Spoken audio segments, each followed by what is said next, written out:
All right, folks. Paul Newman here.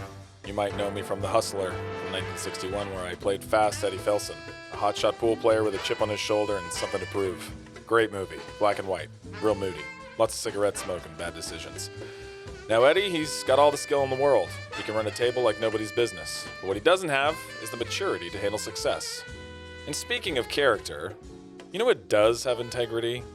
Newman's own salad dressing. Just like Eddie had to get real about what matters, we keep it real. With all natural ingredients and 100% of profits going to charity. So whether you're hustling pool or just tossing a Caesar, make the smart choice. Go with flavor. Go with heart. Go with Newman's own. No smoke, no mirrors. Just a damn good dressing. Let the movie speak. Hello, everybody. We're back. Hello. Hello. We are Travis and Annie, and this is another season. We're embarking on another voyage. This time a longer one than the last one because there are more movies, and if you add them up, there's more. So we're gonna do the 60s, people, which is what we've been promising for, I don't know, About a year and a half. 5 years. Yeah. Yeah, dear listener, I want you to know that when we say things, we mean them. Eventually. Yes. So has it been 10 months since we promised you the 60s? 10 months? Has it really been 10 months? Well, I mean, it was last summer and now it's summer again. We're both teachers. It's been a school year, whatever. You do the math. We're not math teachers, though. No, neither of us are math teachers. No. My daughter is getting to the point where I cannot help her well with math. It's a sad state of affairs. It is. So if anyone wants to Venmo me some money for a math tutor, feel free to do so. Anyway, I'm excited about this series because I think the list we picked, which I think revealed a couple years ago during the last time we recorded, we went through the list. Was it the last episode of the Dinner Party series? Okay. It was the one that I think is about vampires, The Invitation. Right. Yes, we gave you the whole list. There's some stuff on there you've definitely heard of, and some stuff that no one has ever heard of, I think. So we're starting off, we're going to try to go like we normally do with our decade series, a little roughly chronologically, but we might jump around if we don't want like 5 really like suicidally sad movies in a row. But we're starting with a 1961 feature. It's The Hustler with Paul Newman. And what's his face? Who's the guy who plays Minnesota Fats? The guy from The Honeymooners. I was going to say George C. Scott, but that you are talking about Jackie Gleason. That's the one. Yes, George C. Scott's also in it. It's about pool and billiards for a minute. And depression. And sadness. So before we get to the sadness, we're going to talk about what we watched this week.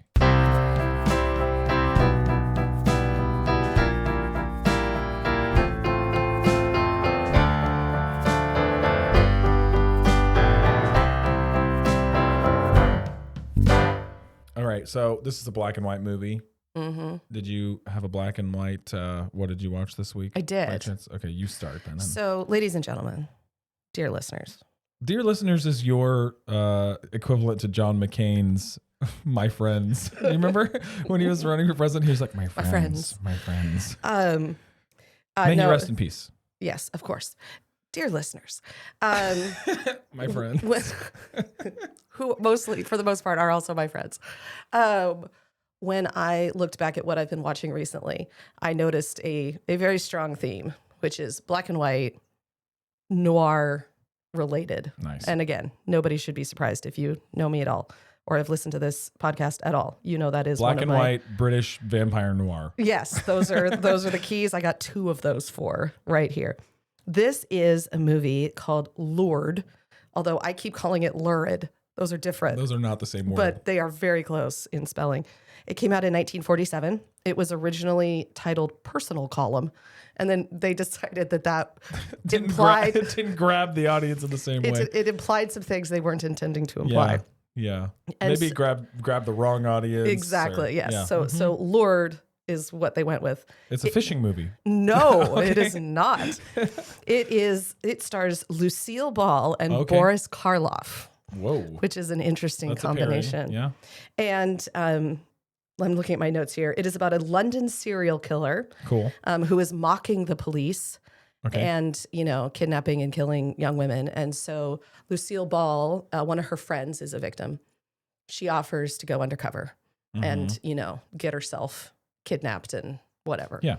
Here's the problem with this movie. It sounds like it's bulletproof, honestly.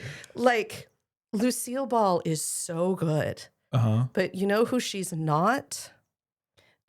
She is not Lauren Bacall. Right. And so, like, you have a quip like this. I wrote it down. She's at a bar she's at the bar, and some man walks up to her and goes, "Are you alone?" And she goes, "I'd like to be." And it just doesn't. And then she makes a really ridiculous face at the camera. Like that loose. All these names, they have the same initials. Lauren Bacall would land that so perfectly and so smokily. Sure. But coming out of Lucille Ball's mouth, it's just like wah, wah, wah, you wah. expect a afterwards. Yeah. And so she is such a star. She is so good. Yeah. But she can't help but be cheerful and delightful. Yeah. She's wonderful, but she's not a noir. Femme fatale. No. Yeah. She can't pull that off. So it's fun. It's interesting. For me, I like seeing Lucille Ball outside of the sitcom I Love Lucy world. Yeah. I would watch it just for the fact that it's like, why are you in this? Exactly. Yeah. So I enjoyed it, but the tone is wonky. very, very wonky. Interesting. Okay. Yeah. Lured. Not a fishing movie. Not about personal columns or whatever. No, personal column. That's what it was called initially. That's a terrible title. It is. Really bad. Yeah. Yeah. Okay. If 47, you said. Where'd you watch it? Prime? Somewhere? Yes. Okay. All right. I'm going to have to check that out. Just that 30 seconds that you just described. I just want to see it. Okay. I watched the newest Paddington installment. It's called Paddington in Peru. And I think many, many episodes ago, I think Justin and I talked about how good Paddington and Paddington 2 both were. I think you've seen the first one. I've seen the first one. Yeah. These are just not just good adaptations of what is it's a series of books, right? It's not just many. Yeah, Yes. it's not just a board book thing. No. Yeah. But they really grasp what people who maybe read those books and have fond memories of them. Bringing a character to life to screen, sometimes you have to beef it up or flesh it out or make it more. Right. But a character that's so good like that, you shouldn't do that. You should just let that character be wholly. Well, there's a whole set of children's books of that era that are coming out of British colonialism. Yeah. And even like Curious George, which is much more problematic than Paddington. Right. So I think that's what Paddington has had to do, is kind of cut some corners and smooth over some of just the world it comes out of. Yeah. It's the time it came out, it is what it is or whatever. But these movies are, I don't know if there's ever been, since I've had kids, which has been almost 12 years now. I had 4 of them, so they just keep coming. You've been watching kid movies for a while. Keep coming.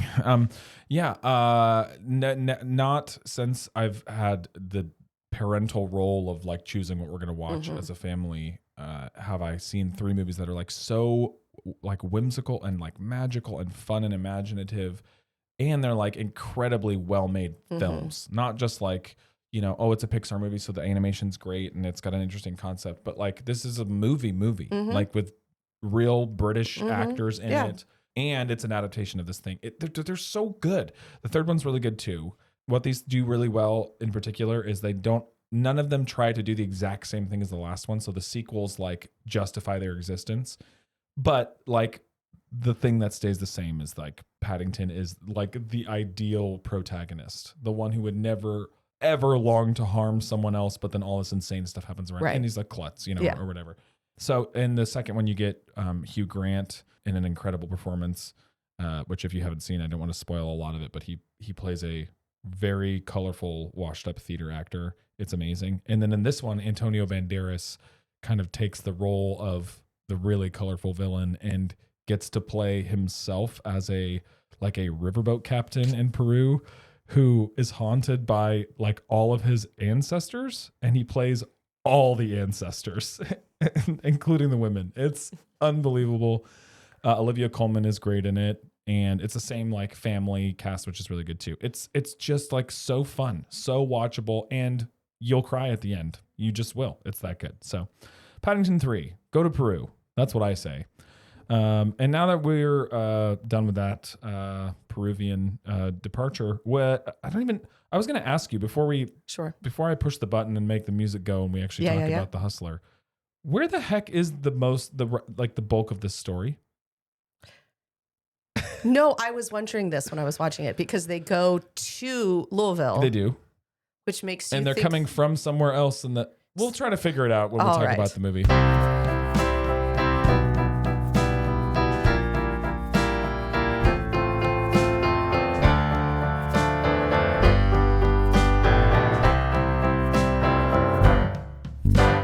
Okay, so we don't know where this movie takes place, but let's just talk about it anyway.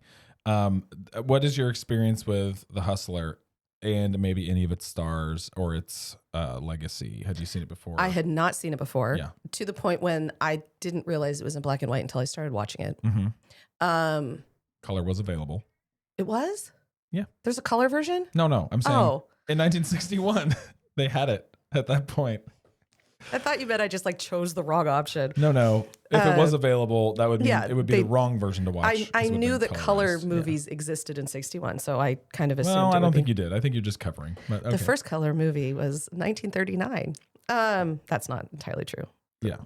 The first wide release. Yes, Wizard of Oz, 1939. I've watched a ton of Paul Newman movies. Yeah. And so I've seen a ton of his. So he's a familiar face, but no, I had no background with this at all. Okay. And it's the director is Richard Rawson, who's not like some auteur. Yes, he made 10 amazing movies, but he made some other stuff you might know if you're into old movies. He did Alexander the Great, All the King's Men, the original one, which was remade in the early aughts with Sean Penn and that's right. Yeah, it's like a political drama thriller thing. But that's kind of it. And this was, I think, his second to last movie. This was the one though. This is the one that hit for him. He got all the Oscar nominations, tons of Golden Globes, SAGs, BAFTA. I think it won Best Foreign Film at the BAFTAs, if I'm not mistaken. But this was nominated for Picture, Actor for Paul Newman, Actress for Piper Laurie, Supporting Actor for Jackie Gleason, Supporting Actor for George C. Scott, Director, Writing, Cinematography, and Art Direction. And it only won those the looks. It won the Looks Awards. And so a big hit. It's funny, a big hit back in the day is it cost $2 million and made $8 million.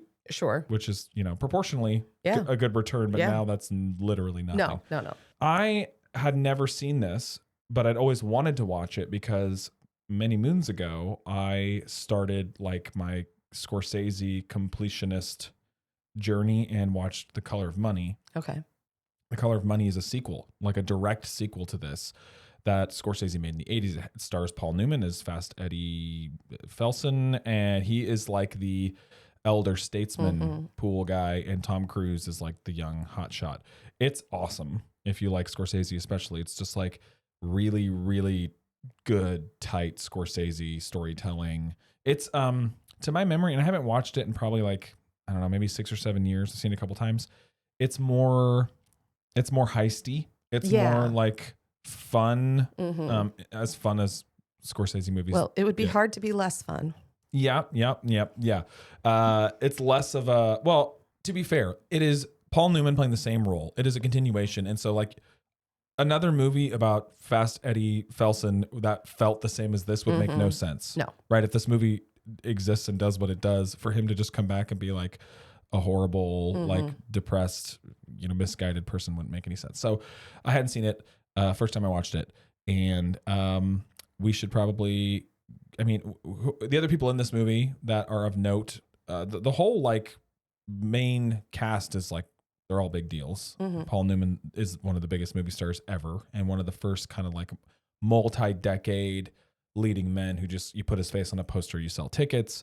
And then Jackie Gleason, of course, was made famous by being in The Honeymooners, which was an incredibly popular sitcom for years and years with nothing problematic ever taking place in it. Never, ever. Men always respected women. And then up and coming George C. Scott. This is an earlier role. Yeah, I him. don't think I've ever seen him this young before. And not screamy. Yeah. In an interesting way, I think. He refused to be nominated way back when. And then I read a little bit of background on it. This basically started a decades long. He hated the Academy. Yes, he refused again in 1970, I think. When he won for Patton. Yeah, he refused. No, thank you. No. Yeah, he thought it was politicized and he just didn't go. He didn't do it.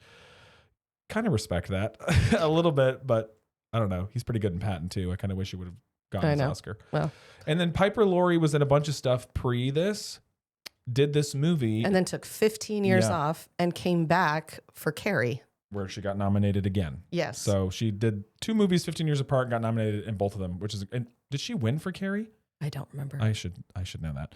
Anyway, where else would we know her from? Her face is, people of my generation, you're going to absolutely glaze over when I tell you. She is the grandma in the Halloween Town franchise, which was a huge deal on like Disney Channel original movies. They were like a bunch of these Halloween Town movies, and she's like one of the main characters in it, and I recognized her from that as well. So, good. Halloween Town fans, go check out The Hustler from 1961. Okay, all right. You might be traumatized.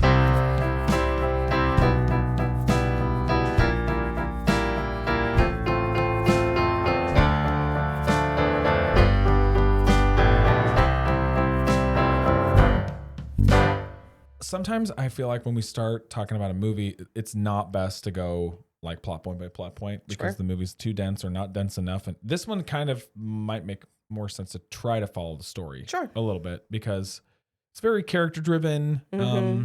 There's definite arcs. And I don't know. I feel like if there's any point in talking about the performances, it might make sense to start at the beginning, go to the middle, and end at the end. So first impression that I had in the first like opening few minutes of this movie were, number one, I already liked the way it looked. Like I it is decidedly black and white, and that's used to a lot of really like interesting effect. They're shooting games of pool and pool halls and bars and kind of like, like noir-y kind of places, honestly. So to me, I immediately was like, this makes sense. But the other thing that struck me was CinemaScope. I always love to see CinemaScope in giant letters across my screen because it's like, hey guys, it's wide. You know what I mean? But also it has like a cold open. Yeah. Which is interesting. Like it's not commonplace. No. I liked the very first few minutes, like when they're setting up the pool hall and just like watching them move furniture around. And it kind of reminds me when you go to the theater and the curtain's up and like they like make decisions. And like you're watching things happen on the stage, but while everybody's filing in. So no, I enjoyed those first few minutes. It was very atmospheric, and it really built this sense of anticipation of like what's going to happen. So I like that. They're going to play pool. That's well. Okay, and then 60s tastic credit sequence where like people are doing stuff and then they freeze. And then they cut you in the shot and they do something, they freeze. Oh, it was so bad. A little dated, but I kind of loved it. So you loved the beginning part, or liked it at least enough. What about after that? How'd you feel about the rest of the movie? Okay. Before we get into the story. You and I disagree, and that is beautiful because that makes for a more interesting podcast. That first scene where they're playing pool. Yes. It lasted forever. Wait. Do you mean the pre-credits one? No. Where he tricks the people in the like the small town bar, or the Yes, the Fats Minnesota Fats. The big game against Minnesota Fats, which takes 25 hours, and it feels like it. Like, I think that's kind of the point, right? Like I'm just sitting there being like, oh my gosh, they're still playing black and white pool. Yeah. It just went. It goes on. It went on, and then. Well, we'll get there, but then it kind of hard cuts into his interactions with this woman. And I just felt like it, and then eventually it all merges back together. Yeah. But like, I was like, there's no connection. Like he wanders out of the pool hall and then he like makes this connection. And then there's the girl for a long time. And I was like, how is this connected to that? It eventually all comes back together. But no, it felt long. Yeah, I could see that. I was, I started this with my wife Morgan, and she's not a big art film person. And so I started watching it, and I have my notebook and I'm jotting down things and I'm watching intently, and I'm very taken by this pool sequence because I don't know, it's Paul Newman, and I think Jackie Gleason is kind of magnetic to watch this movie too. He's just like on the Honeymooners, he was like, oh, I don't know, like huge comic, like clownish energy. Like that was the way the show felt. And he is the literal opposite. Oh no, he's wonderful. He's really like kind of like scary and I don't know, just so subdued. And anyway, so I was liking it, but it's probably 25 minutes in before that sequence ends. And I think I got to like the 19-minute mark and Morgan just turned to me and she goes, is this all that it is? And I'm like, I haven't seen it. I don't know. And she's like, but they just play pool though. No, I was wondering the same thing. Yeah. I was like, are they ever going to leave this pool hall? Yeah. Oh no. And then what I was actually thinking is there going to be a woman in this movie of any, yes, there is. There is. She's in a lot of it. And she's, we'll get to her. Oh dear. We'll get to her. What's interesting about that first sequence from however you took it is sort of like, there's another movie. By the way, this was like on AFI. It was like number 6 on AFI's. It's really high on people's list. Favorite sports movies ever. I saw that. Which I think is hilarious. That's weird. Pool's That's weird. not a sport. It's No. an activity Yes. like bowling. There is a parallel here. And I think the parallel is like you watch Rocky, like the original Rocky, and it's like you see a guy struggling. He wants to make something of himself. And the whole movie culminates in this idea that like Rocky doesn't have to win. He has to go the distance. Sure. And that happens, it's the last third of the movie. Yeah. The first third is failure. The second third is training. The third third is he goes the distance, even though he loses. It's a victory. This puts the third act feeling of the Rocky bit like very early. It's not as long, right? But it is long for the beginning character establishing part of the movie. So I can see how you might, Well, and I also have I don't know. I have an irritation. It's probably the word, irritation, about just watching people make bad decision after bad decision. And I like movies bad like decision. that. So he's ahead. He's up, right? He's the Paul Newman. He's $11,000 ahead. He ends up $18,000 ahead at one point. Right? Yeah. Okay. And like he won't quit until Jackie Gleason quits. He's like, no, Jackie Gleason has to quit because Paul Newman says Jackie Gleason has to quit. I'm done with character names. Minnesota Fats. It's not hard to remember. Minnesota Fats has to quit. Not Fast Eddie. Yes. And his Fast Eddie's like manager / friend / Charlie. overseer Myron McCormick as Charlie Burns. is like, come on, Eddie, we're up 18 grand. Let's go. Yep. And he's like, I don't back down. Yeah. And I'm just like, back down. You idiot. You are a fool. Yeah. Because you just know he's going to lose it all. Of course. And he did. Yes. And so there is something about just watching people self-destruct yeah. that I think that's why. I sometimes have a hard time enjoying So you're not watching the self-destruction. We're sitting in a room and this is like one person who really enjoys the show Breaking Bad and another person who would probably lose her mind watching it. Who just doesn't, I have not watched it intentionally. Will not. Right. Yes. Yeah. Because it's like the show is not, the story rather, in this case and in that case, is not about like, ooh, what's going to happen? It's like, we all know how this ends. Right. Pride comes before the fall. There it is, And then, yep, there we go. We literally both wrote this in our notes without knowing it. I wrote Pride before the $11,000 fall, but I might have gotten the number wrong. Oh, no, I just wrote the original phrase. In that opening scene, there is an idea planted that carries through, and it's George C. Scott comes in kind of halfway through the long match at the beginning. You don't know anything about him. He's like around a card table. He drinks milk. He looks kind of like shady. But like suave shady. Yeah, he's cool. I mean, he's not a good guy. No. But like in the opening moments, he's like, man, that guy looks so cool. Well, like all the other guys are kind of like down on their luck. Rumpled. And, and he just comes in slick. His suit is black. Everyone else's is like some kind of gray. Anyway, there's a moment where him and Minnesota, he kind of acts like Minnesota Fat's manager. He collects his money at the end, but then you find out later it's like not an exclusive arrangement. He's talking to Jackie Gleason's character and they're like, should we keep going? Should we stop? This is when they're down, not ahead. And he just looks at him and he says, stay with this kid. He's a loser. And so this idea is planted that like, number one, if you challenge Fast Eddie and his ego, you'll eventually get him topple over. Right. And number two, it's like it's just in him. He has to lose. Right.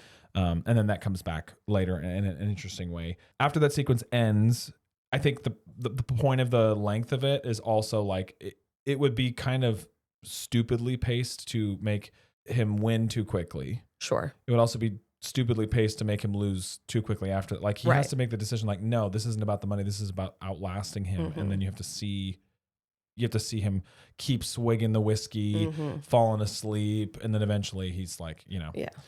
Anyway, I think it's an endurance race, it is. and I just for understand. you too. Yes, it's just also for the audience member. It is an endurance. That's fair. I think that's a perfectly fair way to take it. Okay, so then he does get introduced to Piper Laurie, and they meet at a bus station. And the first interaction, a bar in a bus station. Yeah, like coffee shop, bar, something. I don't know. Yeah, one of those. Somewhere where beverages of some kind are consumed. They're having coffee initially. That's the first beverage. Yes. Very few of them. What's your impression of her character right off the hop? Well, I mean, I think we're supposed to understand she's a woman down on her luck in one way or another. It's clarified more as we go farther in. But in the very next scene. Yeah. Well, and then gets even more clarified It gets later. worse, yes. So yeah, I mean, she's a woman hanging out by herself in a bus station. Like, this is not. Well, she says she's waiting for a train. He asks when it's coming. But then it becomes clear she's not really. Right. And so, she's struggling. Troubled And struggling. I just remember what else I know her from, which is Twin Peaks. Oh yeah. She plays a big part in Twin Peaks. Who is she in Twin Peaks? She's like the lady that owns the sawmill.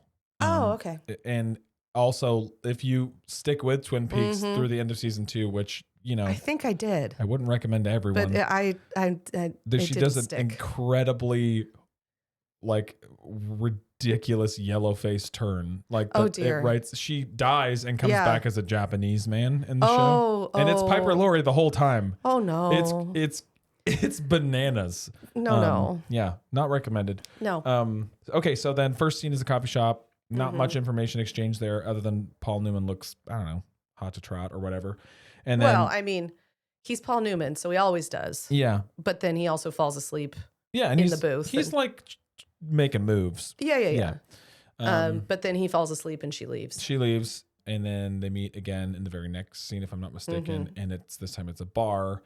And what I really love about her performance is this movie is really like effectively saying stuff about addiction and not just to alcohol. That's a huge part of it. It's like gambling, addiction to, I think it draws a lot of parallels between what it means to kind of like chase the dragon of alcohol, right, and what it means to chase the dragon of pride or victory for him, And I think so. And her turn from the first scene where she's clearly sober to the second scene where she is not, is really remarkable and like disturbing. Yeah, and and it works. When they get up to leave and go back to her place, and she stumbles, and he catches her, and that she's, a few sheets to the wind. Yeah, and she just goes, "I'm not drunk. I'm lame." Yeah, and at first you think it's an excuse, and then you realize no, she really does have a. She had polio. We find out later she had polio as a child. 10, yep. And so she does have a limp, but she's also drunk. But she's also drunk. Yeah. But it just puts this. I spent time while I was watching it thinking about this choice to give her this kind of physical difference. Yes. Or weakness, you could say. Sure. And it's a disability. Yeah, and how that impacts her character, because it doesn't actually stop her from doing anything. But it just affects the way she moves in the world. So literally sometimes. Yeah, yes, she can't, no matter where she goes, it's halting. Yeah. And I was just thinking about how that was actually a really good depiction of her character. Yeah. Of she's never fluid, she's never graceful, and she's just always kind of halting. Yeah. I think her performance is like, for what she's asked to do, is kind of remarkable. I mean, I think everybody's pretty good in this movie. I don't have any acting complaints, really. I mean, I can understand not liking any of the characters a whole lot, but I don't. This is one of those movies where it's like, we're not trying to get you to love these characters. Sure. We're trying to tell a tragic story and tell it truthfully, and that might not be your cup of tea, but it is what it is. Their second exchange ends with him being like, "I can buy you a bottle. We can go back to your place." He takes her home. She says, "Why me?" He kisses her and she immediately looks at him and says, "You're too hungry," which is a way of her to be like, like beating him away with a stick. Yeah. I think that exchange is like, it's like kind of scary in the moment. Yeah. And the way it goes is like, huh. But I also think, again, we're echoing his drive. Yeah. You know, because that's not just his problem with how he's pursuing her. Yeah. It's also his problem in the pool hall. Yep. He's too hungry. Like he doesn't know exactly. He doesn't know how to pull back once he's gone in a direction. Yeah. So you get the feeling right away after that these are two very unhappy people and they would probably be really bad for each other. And so then for the whole middle part of the movie, they get together and they are together. He rents a room for $1 a night. $1.50. Which is crazy. Yeah. And just still, I see stuff like that in old movies and I'm like, that's not $7 for a week. real. Pay it up front. Yeah, seriously. He's from, where's he from? Oakland. He's from Oakland.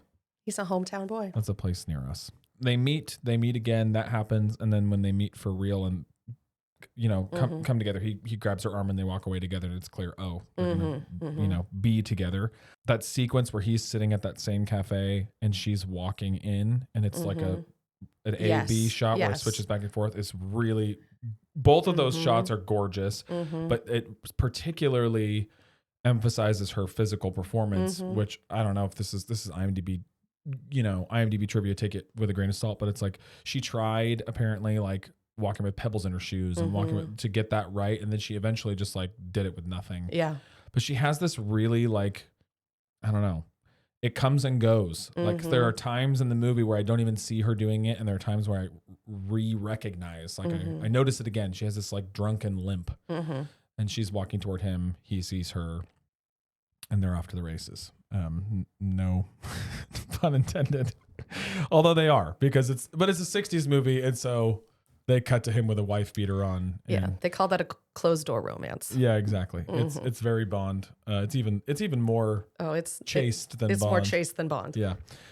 Anyway, they're living together now and all the ingredients for a healthy relationship are seen. Right? Alcoholism. Yes. No job. No. Keeping lots of secrets from each other. Yes. All these things. These are all really healthy. These are going into my relationship advice book next year. It's going to be on the shelves for you. Yeah. Charlie comes over. Yes, he does. And then the secrets come out. And interestingly, his secrets come out first and then she starts to share hers. But what I really love about that scene is the guy who plays Charlie, he starts the scene and he has that best friend empathetic thing where you're like, oh man, I think Charlie's a really good guy. Like, he's like, I don't care about the money. I care about you. Yeah. And then he goes on to describe what life on the road is. Yeah. Right. And he's like, oh, we had all the money we want. We had dames, we had booze, we had chuckles and everything. And it's like, oh, this is one of those movies where everybody is in the grime. Yeah. You know? Well, and everyone is a parasite off of somebody else. I mean, that's the other thing about all of these characters. I think you could argue that every single one of them is living off of resources they've gotten from somebody else. Taking something from someone else. Yeah. Yeah. What I like about that is she finds out everything about him. Yes. Without talking to him. Just from being in the room. She finds out that he's a pool hustler. She finds out that, you know, Charlie held back the $1,500 to try to save him, you know, a little bit or whatever. And then his reaction to that is like, get out of here. I never want to see you again. Yeah. You can go, he says, you can go die. I think, and I also read somewhere, I hope this is true. This is one of the first instances where someone says, oh, go to hell. Go to hell. Yeah. Yeah. I wonder what it would have been like to sit in the audience and hear somebody say those words in a movie theater.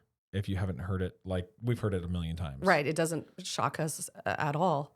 Yeah. Yeah. I thought that scene was really good. I'm loving this movie at this point. It's so sad. It's such a bummer. But I love when movies are like, you know what? If this was true, because it's based on a novel, right? You know, it's fictional. If this was true, this is how badly it would go. Yeah, I was once. I hope this isn't just a stereotype, but once there was a girl involved, I got more interested. And I don't think it's just because there's a female character. I think it's because the plot got more nuanced. And she doesn't play pool, so you didn't have to watch her play pool. No, I just like I was watching the pool and I was like, oh, ego. Here's the guy with an ego who can't let it go, and it just felt like it was all being played in the same key. Yes. And then we added more to the story. And so I felt like she brought this She's a way interesting layer. And I thought it made him more interesting too, because now he is a more fleshed out, multidimensional character as well. Yeah, it would have been a pretty lame story if you just like sat in an apartment alone drinking himself half to death before he decided to go play in Louisville. Or not to jump too far ahead, but like the reason we see humanity in him eventually, the reason we see goodness, a shred of goodness in him, is because of her. You know, so like she does bring out on some level something good in him. Yeah, through horrible means. Right. Through horrible means. Yeah. I like the dialogue in this movie. I think it's like one of those early 60s movies that still has some of that like whip smart timing of like 50s stuff, you know, kind of like post-noir. None of these conversations are like, oh my gosh, you could have said that in so much fewer words. It's like pretty tidy. Well, and I think it's true to the characters that are being portrayed. Like these are not wordy people. No. You know, they're not, and it's not like high-minded, like flowery language, but there's some nice stuff. Like I like the line. I think is that's what she typed where he's reading it. I think and he says, "We have a contract of depravity. All we have to do is pull the blinds down," and then he slaps her. It's like nicely written, and I don't know. It's just it's such a sad, interesting state of affairs. But it's like she would be like half drunkenly typing that while he's walking around the room. He would find it. And it's also kind of beautiful. Well, and I think also as we look at her character, like she is horribly broken. And yet her brokenness is coming from a realization of what she could be and should be and wants to be, right? She's not. She goes to school. She has aspirations and she has a picture of what she wants her life to be, and this isn't it. Yeah. It's different than a character who's in the gutter and likes it. Yes. You know? Yeah. It's a very different attitude. Yeah. She is in the muck and the mire, but she's very aware of Yeah. Well, she says that thing about the books, right? She says, he says, "Have you read all these? I couldn't even get to the first chapter of this one." And she's like, "Yeah, I've read all of them." He's like, "And you remember or you understand them?" And she says, "When I'm sober." Yeah, that's a bummer.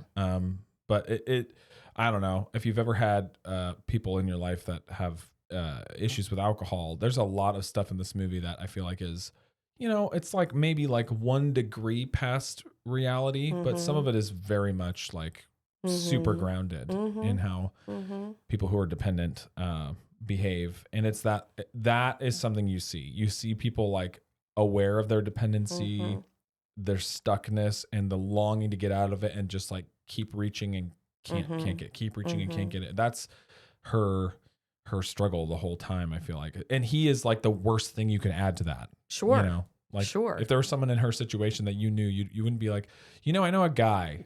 You should live with this guy. Yeah, no. He has rage problems. Yeah, I just wrote at one point, the dialogue is crispy because it was like that scene and then the George C. Scott scene after that, where he just like, he's like, "You mind if I get personal?" He's like, "You're a born loser." Oh, it's so awful. I know. It's so awful. I was actually going back a step. I loved the set design all the way through. Yeah. Like, but I was thinking of her apartment. Yeah. Is one of the sets that I just thought was so well done. And I thought really captured her character in that everything in there is of quality. At least, you know, she has some good art on the walls. She's got all these good books, but it's all chaos. Everything is, you know, the books are all tipped over and it's just a mess. And yet it's a mess of quality things. And it just was another reminder of how important, you know, set decoration can be in building character. And I just thought it was because it was a beautiful mess. Her apartment was a beautiful mess. The books her apartment has like 3 levels. There's like the bed and sleeping area are like up on a platform. And then there's another step down with like kind of the living area, an armchair and like other stuff. And then very bottom is like the kitchen where all the booze is. Yeah. So the booze is all on the lowest level, and then the books are on the highest level near the shutters or near the drapes, near the windows, where she says the thing. All we have to do is shut ourselves in. And then when he opens them the next morning, she goes, "Why would you do that?" Yeah. You know, so that's interesting. Huh. Set design is cool. It is. All right. So then George C. Scott says terrible, terrible things. He does. To Paul Newman. Which may or may not be true. That's the thing. That's the thing about George C. Scott's character is like you hate him, It's the kind of character you hate him, but he's kind of right. Not about everything. Well, and I mean, because what is he saying? Is he saying you can't change? well, I mean, because this is what I was going to say. Is like we all have who we often are and who we can be. Sure. And so, yeah, I think you're better at character names than I am. George C. Scott. What is his name? George C. Scott. Okay. He's he's accurate. Oh, Bert. That's Bert. right. That's a Bert dumb Gordon. name. Bert Gordon. Like, Yeah. that sounds, I mean, isn't that like Batman? Like, No. Batman, if you were a Muppet. I'm Bert Gordon. no, wasn't no, in Batman, wasn't the like inspector, the police Yes. captain? He was Gordon. Yeah. That's who I'm talking about. You're right. I thought you meant literally Batman. Lieutenant Gordon? Lieutenant Gordon. That sounds right. Detective? I don't know ranks. Lieutenant sounds right. Anyway, Inspector Gordon. I think this is so interesting. I think what Bert Gordon, aka George C. Scott, AKA Muppet Batman. I think what he's saying about Fast Eddie Yeah. is true to how Eddie's been behaving. Yeah. But I also think, and again, spoilers for the end, Eddie is capable of more than that. Right. And so he's speaking into Eddie's worst nature, not his best nature. Not Bert who's going to get it out of him. No, in the end, no. Like Bert's not wrong in the moment. He's kind of like J.K. Simmons from Whiplash, where he's like, if I tell you you suck enough, you'll get better. It's more nuanced than that. Sure. He's like, you're very talented, but you have bad character. Right. You're a born loser, but I can help you. But like, does Bert Gordon benefit from Fast Eddie thinking he's a loser, other than having control over him? Like, it's a control tactic. But is he actually going to make more money off Fast Eddie if Eddie thinks he's a loser? I mean, I just think this is the kind of story where like that guy would be like, you suck. But if you listen to me, we can do something about it. Right. So it's just Gordon's character. It's manipulation, but it's also like maybe like his dad was like that with him. Sure. Who, he was like, you're terrible at this. Get better. Rather than you can do it. I don't know. It's very 60s, like generationally in some ways, where like these dudes, I don't know, they would have been part of the generation that, I don't know, they didn't have warm and fuzzies with their fathers. No, they did not. So I everyone in this movie at least is very like archetypal gender wise. Sure. And so I think that's sort of part of it. Yeah. I like the next sequence where he is, for a moment at least, again, he has to prove Bert right before he can learn a little bit. He goes to that crappy pool hall. He obviously, annihilates those guys, but then can't help himself. Like he could just take the money and walk away, but he says like, I'm not just going to beat you. I'm going to show you how good I am and beat you. And then they break his thumbs. Yeah. Which is pretty gnarly. I thought they stabbed him or something. They make it really unclear. I read I got spoiled on that. Yeah. So. Oh, you heard that he got his thumbs broken. Yeah. Okay. Yeah. Cause they just put him behind glass and then he just makes a horrible sound and then they cut to him later and he's got broken thumbs for a while actually. During that segment, that's the only part of the movie where their relationship, Sarah, Piper Laurie's character, and Eddie, they actually have like a normal human relationship. Right, because he can't play pool and he's dependent on her. Yeah, and I think there's parts of it that make you think like, take him away. Break his thumbs forever. Yes, no, seriously. But she tells him she loves him. I think that scene is really like interesting. And he's like, "What you need?" And she keeps saying it. And he finally looks at her and goes, "Do you need the words?" And she's like, "Yes." Yeah. And then he doesn't say it, does he? I don't think he does. He says it after she's dead. Oh, that's He says, useful. "I loved her." He says it to Bert. That's not. Yeah. That's not Which doing is anything. So sad. Well, Yeah, it's so sad. Then the lighting in the restaurant scene is really nice. He tells her he's going to go away because he's decided to take Bert up on this Louisville, sort of a first challenge before you go back and play Minnesota Fats again. I just think she's really good. I mean, and it is one of those female characters where like she's not like this hugely strong, dynamic decision making, moving the story around at her every whim, but like if the task is Mm-hmm. right, let's tell the story of someone who, like you said, is both things. Mm-hmm. I feel like she plays it really No, well. she does well. Really authentic, like I love you scenes where those can often be like, ooh. Well, and I like that she has enough wherewithal that when he says, I'm leaving for a little while, like she reads that the way that's Yeah. always meant, which before that has always meant I'm leaving, How long? She says, period. Yeah. And she doesn't just bat her eyes at him. She storms off, sort of, sadly. Yeah. And Well, that's when she has the I made you up. I think I Mhm. made you up, which is Yeah. also like, that's probably like my favorite scene of hers. Mhm. Then she tells him about the polio, I think. And Well, and because earlier she had said that a rich old man who had been her lover was paying for her Right. life. And this is when she admits that it's her dad. Yep. Her dad, who she doesn't have a relationship with, who just sends her a check every week Yep. or every month. And you just realize, I don't know, somehow it's even worse. Like, I don't know if that's worse. Everybody go hug your dad. Go hug your dad, everybody. just hug your dad. That's all I'm saying. And so, like, anyway, I wanted to give her, I wanted to give I her a know. hug. I know. I You just- wanted to hug her. I wanted to hug her I know. and be like, honey.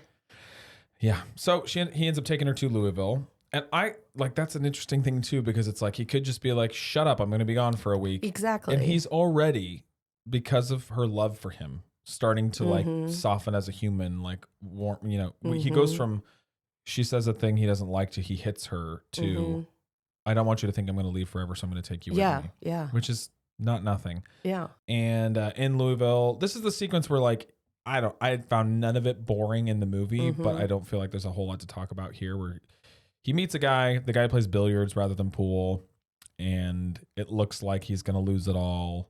And then he doesn't. He doesn't. He gets money. He gets money. He gets the money he needs to pay Minnesota Fats. Sure. That's the whole thing. At one point during that sequence, I just wrote, they just never stop drinking. Like No. every scene, every character. It's like the Thin Man, only Well, not. Only not fun. Only Yeah. not fun. Yeah. She has that thing at the party where Bert whispers something in her ear. Yeah, and it's not clear, but I mean, it can be a couple different things, but Yeah. but it's an insult, whatever it is. Yeah. Or And like a warning. Or like yeah, to or a scare threat. her off. A threat. Yeah. But that doesn't make sense with what happens after that. Well, it might, maybe. Well, she throws her drink in his face. Yeah. Storms up to. And then just passes out on the bed basically for Yeah. the rest of the party. Yeah. But I don't know. I'm watching her character and her arc, this story play out in the way that it's happening, especially when you bring Bert to the equation. All he cares about is making Eddie. Well, he wants to get rid of her. He Yeah. wants her to go away. She's a variable. Yeah. Yeah. And so he's trying to get her to leave, and he instead And drives yet her. he kisses her. You know? Well, but that's about power. Yeah, that's what I mean. It's, Again, he's trying to make her leave. right. And this is just another way of Yes. scaring her off. That's not how you make someone. Well, it can be actually. Could be a very good way to In make this somebody case, leave. She leaves. She leaves the earth. Yeah. I mean, he's trying to get her to. I can't. I don't know. I can't just say someone died normally. You can't. There's always something about pancakes or grapes or something Sacks going of on. meat. So he does. He pushes her and pushes her and pushes her. I think he's just trying to get her to run away, Right. but she ends up killing herself. But they do it too. Those two have a night together.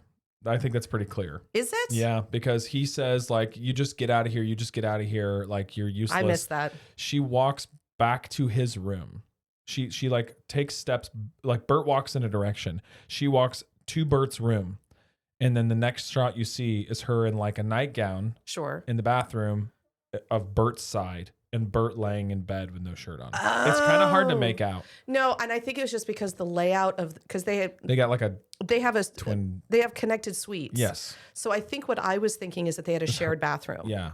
And so I wasn't thinking that was Bert's bathroom. I was thinking that was a shared bathroom. That's what I saw, because she walks back to his room and she says, No, that makes sense. Do you have another drink in here? Oh, okay. I missed that. Which is just even darker. Yeah. It's like, it makes Bert's character like he's the absolute ultimate villain. Oh, Like, he's the worst. Minnesota Fats is not the villain of this No, movie. he's just trying to play pool. He's just trying to. That guy's Jackie just trying Gleason's just trying to, make a buck. to look good and play pool. And he's doing it. Yeah. Anyway, her story ends the way you think it might, Mm-hmm. which I think by the time they get to that point in the story, I'm like, it's pretty hard for her to live to the end to Yeah. me, like with everything that has happened to her, but especially like it makes Eddie's last scene so much more righteous, you know, because of what he says to Bert while he's just slamming those balls into the pockets. Yeah.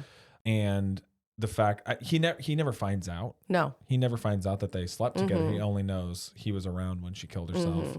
And has suspicions that he might not have told her not to or whatever. Right. Well, and she writes in lipstick on the mirror. She writes, I forget what the middle word was. She It was writes perverted, twisted, and crippled. And like, that's her view of herself after. Yeah. Like. Yeah. This man is evil. Yeah. I'm glad you didn't get a nomination, George C. Scott. Well, he did, but he refused it. Oh, well, good. Good. He's really good in this movie. Oh, I mean, as an actor, he's very good. This movie. It's just a terrible role. Well, a horrible villainous character. Yeah. The shot of her on the floor with the blood streaks sink is really, really disturbing. And, not because it's like pushing a lot of boundaries or anything, just because it's so artful and clear. And do you think the fact that they slept together, which I missed, which clearly means it's missable? I think it's supposed to be like. Do you think that's because it's 1961? I think it's like a code thing, but I also think it's like, I think it's in there because it's like she kills herself in part because she's like, I can't go back to him now. No, you know, like no. I mean, know. It's very clear that he drove her to this. Yes. He at least gives her more to drink. You know, like, yeah. So, yeah. I love the ending sequence. It's faster pool, so you must have liked it. No, this movie got better as it went. Like it just, once I got through like halfway, then I was like, oh, I think I like it now. Well, he walks in and he's like, $3,000, one game. Yes, and I was like, amen. Button this up. I do not have 25 more hours. Yeah, it's a really, really commanding last scene, and it's also one of those movies that just like is like, we are done here. He finishes the scene, he says what he says, and then he walks out, and the credits roll. Yeah. And the credits roll. Fats is putting his jacket back on, and the movie's over. Well, I mean, they make him promise to never play in a major pool hall again. Yeah. And he's just like, fine. Yeah, he's like, I don't need to. Yeah. You know. And the closure to me is so good, because if you're gonna have a story that's this dour, if you're gonna have a character that's this, you know, like hard to like, hard to love, certainly, but they're still trying to keep him as a human being, not a monster. It can be hard to make the turn at the end where you're like, he could be a good guy. He's gonna be a good guy. Like, he's not perfect today. He's got a lot of problems, but like, he did see his humanity through her life. Yeah. He saw her humanity. He says something like that to Bert. He's like, she was a human being. You know what I mean? Like, I don't know. There was something really righteous about that last scene. Yeah. I still have a little struggle with the female character being sacrificed for the man's redemption. Yep. Okay, fine. Yeah, I if it were a bad movie, that would be so easy to kick the horse a million times, even after it was dead. Yeah. I just think if it's good, you get away with stuff like that. In Breaking Bad, you know, his family falls apart, right? Like his marriage, spoiler alert, that's not, again, like, these things you see coming. Sure. This is not a show where you watch the first couple episodes and you're like, I wonder what's going to happen. Is everything going to be okay? When what it's doing in the end, when what it's saying in the end is so, I don't know, profoundly good. Well, I guess that's what I was almost surprised, because I didn't know how it was going to end. Yeah. Like, I didn't know if he was going to kill himself too. Right. Yeah. Exactly. Like, you kind of am expecting him to self-destruct. Or just go win the game and be like, I won, screw you, and that's the end. Right. Which would have been so lame. So I was just thinking, like, do I like that this has a redemption arc? Usually I'm all about the redemption arc. That's all I'm looking for. I was like, do I like that? Or do I want this to be pure tragedy? Yeah.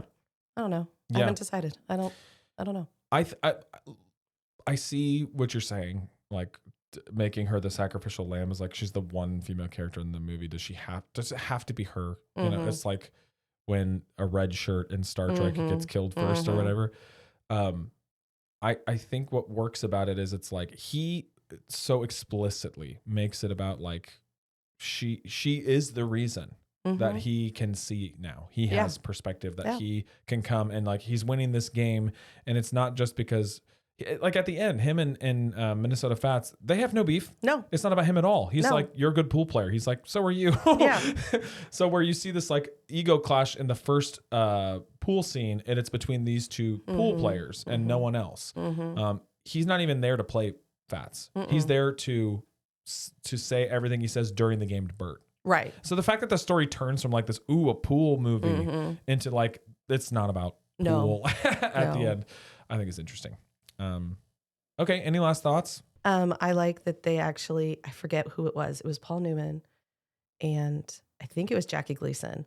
Jackie Gleason was like a good pool player, apparently. Paul Newman had never picked up a pool cue before this movie.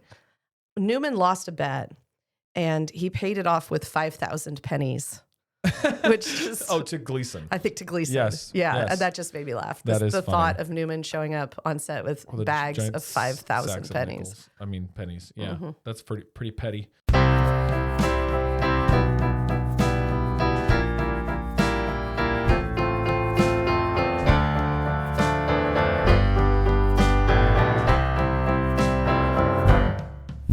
Okay, well, let's do final thoughts. And is it worth your time? How often would you rewatch it? I think those questions work.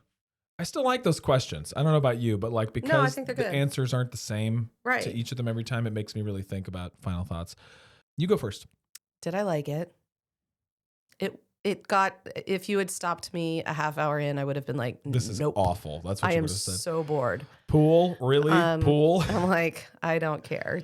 Your egos can all just clash into each other forever and you can all steal each other's money and I don't give a rip. To be fair, if that was the whole movie and it was just like a broy, like I have to win to be Right. a person, I would have hated it at the end too. Yeah.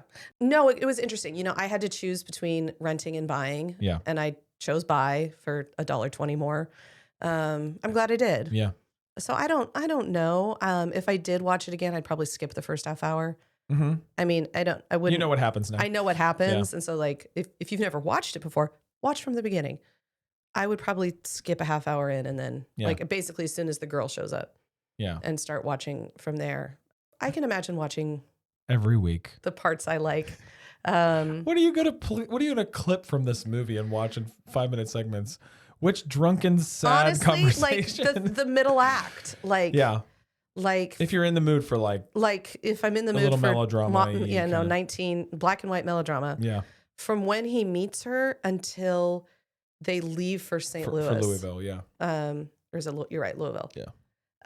We still don't know what town they're actually in. No, we didn't figure it out. No, I don't think it matters. I feel like It doesn't feel big enough to be Chicago. No, I was gonna say it feels like more like Middle America. Maybe like it is St. Louis. big town. Maybe they drive to Louisville. They drive to Louisville. This is so interesting. Geography talk on the podcast this We week. could look it up, but that'd be way No, too that's easy. cheating. So like, I think I would watch the middle act again. Okay. I loved this movie.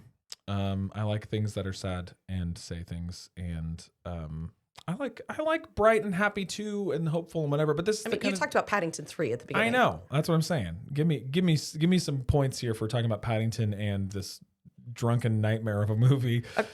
I have a question. Yeah. Okay. Go ahead. Is this the guy's version of Steel Magnolias or Beaches? Like, is this just a dude movie? I don't know. The way those are like girl movies. Maybe it might be. I'm willing to say maybe. That was one of my notes. Is like, because Morgan certainly asked me, "Is this all there is?" Yeah. Like it's a dude movie. Everyone I've heard who's like, "Oh, I love The Hustler," Is a guy. is a guy. That's interesting. I feel attacked. I'm sorry, that was not the intention. No, that's fine. It may be. Honestly, part of the reason I like this movie is because Paul Newman is hot. Yes, he is. He's just a nice thing to look at on screen. He's a piece of art. That is art. And this is like Marlon Brando on the waterfront aged Paul Newman. He's just like, oh, that's the most beautiful man that's ever lived, I think. No, I'm just kidding. That's not why I like the movie. Although he is quite good looking in it. I like this movie because I like tragedies told well. I also like tragedies that aren't like the absolute Shakespearean, like everybody's dead, there's blood everywhere. Like there's some of that in this movie, but it serves a purpose other than it's a tragedy, it's sad. Right. I love the last scene. I mean, without the last scene, the last 15 minutes of this movie, I was just like, oh my gosh, they're doing this. Which I love when movies surprise in that way. Yeah. This could have ended like really morose. Yes. And I would have been like, wow, that was sad and good, and I probably won't ever watch it again. But now, like, that makes it a movie. Right. Like, I could watch it again and be like, oh man, but those last 15 minutes are coming, and I know they're like so like firecrackers. Well, and just to give a little like heads up for a future podcast, I've watched the movie Breathless twice in the last few months. And I think I had the same situation as I watched it the first time, and I was like, well, that is excellently made. I see why it's important. Yeah. But meh. The second time I watched it, once I knew where it was going and I knew who these characters were, I suddenly was like, oh, wait a minute. Yeah. I really like this. Yeah. Because I didn't spend the whole movie trying to figure out who they were. Yeah. I knew who they were. And then that made me enjoy them even more. And I'll talk more about that later. But I feel like this movie might be similar. Movies are weird. Some of them work better one time only. Some of them work better on the second time. Some of them work better the more and more and more you watch them. I don't think that makes any one movie better than another movie. Sure. You know what I mean? It's sort of like, how often do you need to go to the Legion of Honor and look at that one painting? Right. Like I saw many times. Yeah. Yeah, exactly. But there's some of them you need to keep visiting. Right. The first time you're like, and then the second you're like, oh, I get it. Oh, wait. Yeah.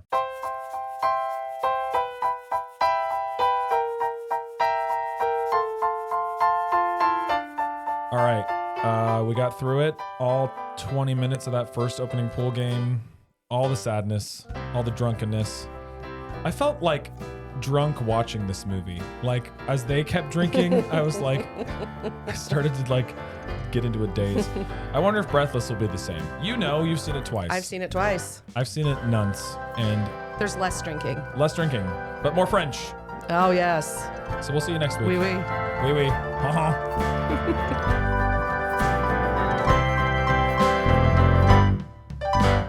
Let the movie speak.